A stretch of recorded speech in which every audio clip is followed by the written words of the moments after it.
Greetings, students, and welcome to another edition of Mr. Zoller's Social Studies Podcast.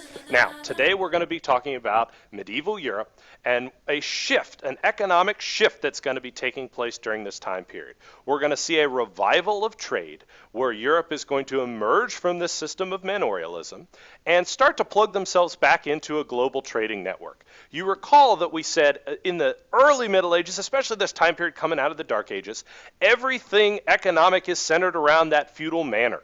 So whether we're talking about the production of food, whether we're talking about goods and services, all of those things took place on the feudal manor itself. Now, that is not going to be the case moving forward, and that's due to a number of factors. Certainly the Crusades are one of the main factors that we're going to talk about, but there are other things as well that are going to contribute now to this new period of economics that we're going to see in Europe during this time period.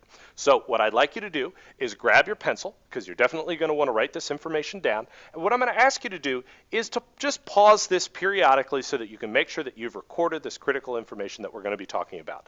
Let's look at 5 factors that led to the revival of trade in Europe. The first thing that we're going to talk about is the Crusades, and certainly the Crusades are the catalyst of this time period. So our Crusaders are going to be, for the first time, leaving behind these feudal manors. They're going to start to make connections with other people. They're going to start to become aware of the sorts of goods that are available in these foreign markets. And when they return to Europe from the Crusades, they're going to want to make sure that they have access to those goods. So that's one of the 5 factors. But that's tied in closely with another, which is that these Italian ships are bringing in trade goods from Europe. These Italian merchants are very shrewd. Once they transport the Crusaders over to the Holy Land, now they've got these empty ships. They're not just going to sail them back to Europe empty. They're going to fill them up with these goods which are available in the Middle East and are not currently available in Europe, and they're going to bring them back, and for the first time these goods are going to be available for sale there. So what we're going to see is this migration, bringing these goods with them across and back into Europe in that direction that way.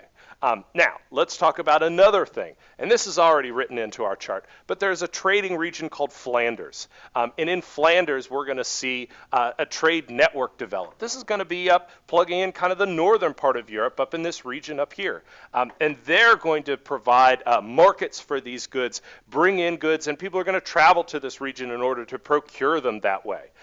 Another factor that's going to contribute to our revival of trade is the Hanseatic League. Here we've got another group of traders, another group that's going to bring together these goods and make them available to the people now we're talking about up in northern Europe. Another group of people then that's transporting goods during this time period is our Vikings. Bring back our Vikings. I hope we haven't forgotten about those guys.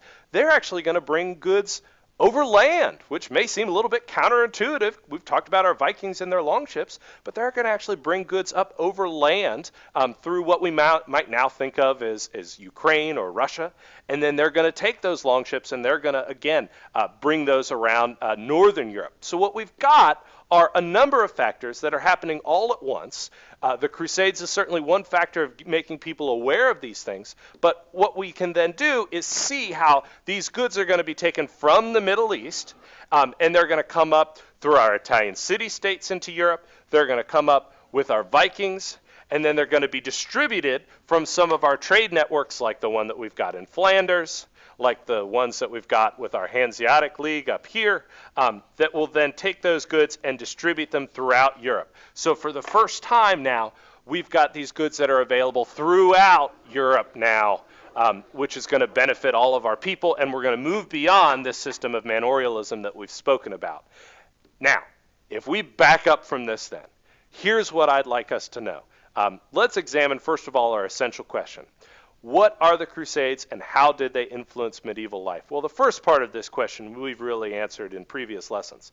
But this second part, how did they influence medieval life? This is a bigger picture question that I want you to understand. The Crusades are not merely this system of battles. Certainly that's a part of it too. They're also, though, going to have this profound economic impact. So I want to make sure that you add that as a factor in answering your essential questions here. That's all for today's podcast. I hope that you have enjoyed it, and I want you to keep studying the social studies.